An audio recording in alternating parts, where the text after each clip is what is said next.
Ispaniya Kubogi yarim final Metropolitanoda Atletico Madrid o'z maydonida Barselonani qabul qildi.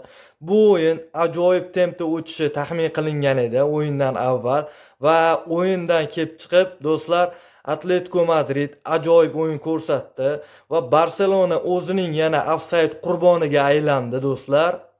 Barselonada yo'qotishlar bor edi. Rashford, Rafinha, Pedri hamda Gavilar bular qaydnomada yo'q edi. Barselonada shu o'yinchilar yo'qligi bilinib qoldi.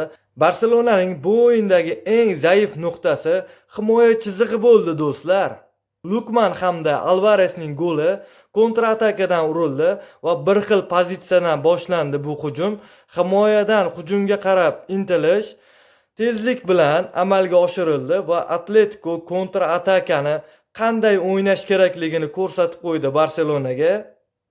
Lamine Yamal qo'ldan kelgancha Barselonaga yordam berishga harakat qildi, o'z klubi uchun harakat qildi, lekin afsuski bu jamoaviy o'yin, jamoa o'ynay olmadi va markazni boy berdi. Pedri yo'qligi ham jamoaga bilindi do'stlar.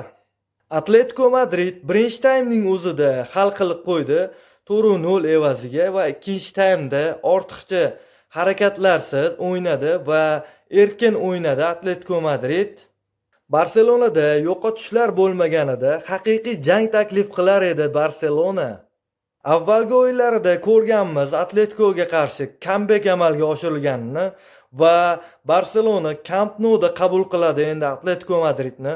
To'g'ri, hisob 4-0 va chiqib ketish juda qiyin, lekin ilojsiz emas.